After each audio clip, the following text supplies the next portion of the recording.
मुश्किलों से भाग जाना आसान होता है, हर पहलू जिंदगी का इम्तिहान होता है। डरने वालों को मिलता नहीं कुछ जिंदगी में, लड़ने वालों के कदमों में जहान होता है। जी हाँ बच्चों, एक बार फिर से स्वागत है आप सभी का आपके ही चैनल आपकी पाठशाला पर। तो देखिए बच्चों, इसमें हम आपको जो पीछे बताए थे, जो वेरी शॉर्ट आंसर क्वेश्चन लाए थे, उसके आगे वाला जो आपका इसमें हम शॉर्ट आंसर क्वेश्चन आपको बताने वाले हैं। तो चलिए देखते हैं जो आपके शॉर्ट आंसर हैं वो क्या है। लघु उत्तरीय, इसको शॉर्ट आंसर क्वेश्चन बोलते हैं, लघु उत्तरीय प्रश्न हिंदी में। देखिए 39 क्वेश्चन है। पान वाले का रेखा चित्र प्रस्तुत करें। यहाँ से जो क्वेश्चन है ये काफी इंपॉर्टेंट है, इनको प्रैक्टिस के लिए और आपके लिए अभ्यास भी काफी ये मददगार करने वाला है। देखिए उत्तर क्या लिखा जाएगा, पान वाले का रेखा चित्र प्रस्तुत करें तो क्या लिखेंगे उत्तर में, पान वाला साक्षात पान भंडार था, उसकी दुकान पर ही नहीं मुंह में भी पान ठुसा था। पान के कारण वह बात तक नहीं कर सकता था, यदि उससे कोई कुछ पूछ ले तो पहले उसे पीछे मुड़कर थूकना पड़ता था। हाँ, स्वभाव से वह बहुत ही रसिया, हंसौड़ और मजाकिया था। वह शरीर से मोटा था, उसकी तोंद निकली रहती थी, अतः वह जब भी हंसता था तो उसकी तोंद थिरकने लगती थी, यानी वाइब्रेट करती थी, हिलने लगती थी। हंसने पर उसके पान वाले लाल काले दांत खिल उठते थे।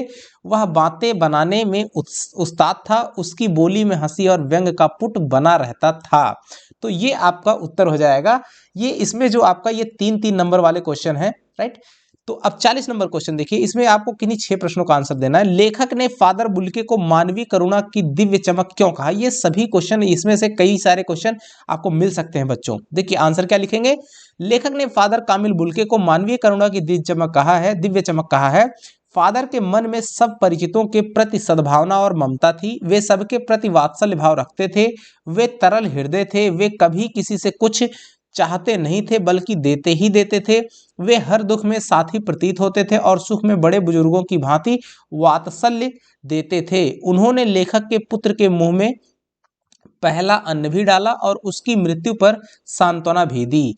वास्तव में उनका हृदय सदा दूसरों के स्नेह में पिघला रहता था। उस तरलता की चमक उनके चेहरे पर साफ दिखाई देती थी, राइट। तो इतना आपको लिखना है और ये काफी इंपॉर्टेंट क्वेश्चन है बच्चों। इसमें जो सिलेक्टेड क्वेश्चन है, देखिए 41 नंबर है। लेखिका मन्नू भंडारी जो थी, उनके व्यक्तित्व पर किन किन व्यक्तियों का किस रूप में प्रभाव पड़ा। तो आंसर लिखेंगे, लेखिका के व्यक्तित्व पर निम्नांकित व्यक्तियों का प्रभाव पड़ा। देखिए पॉइंट वाइज करके लिखेंगे।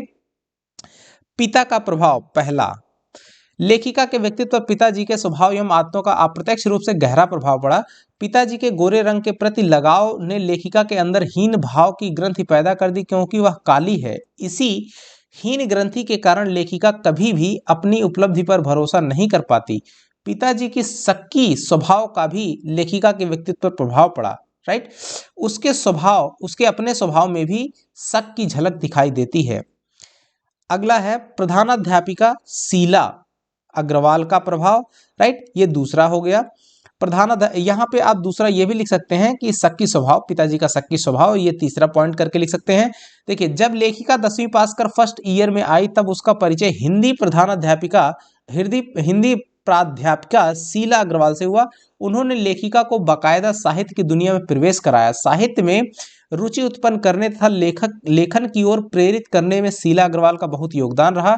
लेखिका उनके साथ लंबी लंबी बहसें करती थी और काफी कुछ समझने का प्रयास करती थी। शीला अग्रवाल ने लेखिका का साहित्यिक दायरा तो बढ़ाया ही, साथ ही देश की स्थितियों में सक्रिय भागीदारी करने में को भी प्रेरित किया। तो ये 3 हम कह सकते हैं कि 3 प्रभाव ज्यादा इंपॉर्टेंट थे। एक तो पिताजी का प्रभाव, दूसरा पिताजी का जो शक्की जो यानी शक करने वाला स्वभाव था उसका प्रभाव, और तीसरा जो सबसे बड़ा गहरा प्रभाव था वो प्राध्यापिका जो शीला अग्रवाल थी, यानी हिंदी की जो टीचर थी, उनका प्रभाव पड़ा। 42 नंबर, छाया मत छूना कविता में कवि क्या कहना चाहते हैं। काफी अच्छा क्वेश्चन है। कविता में कवि यह कहना चाहते हैं कि जीवन के यथार्थ का सामना करो, यादों के पीछे भागना व्यर्थ है, हमें खोखले आदर्शों और कल्पनाओं के जाल में नहीं उलझना चाहिए, भौतिक सुख सुविधाओं के पीछे भागना मृग तृष्णा मात्र है, अप्राप्य के पीछे भागना छोड़कर वर्तमान में जीना चाहिए तथा भविष्य की सुध लेनी चाहिए। तो ये बातें बताई गई हैं छाया मत छूना कविता में कवि के द्वारा।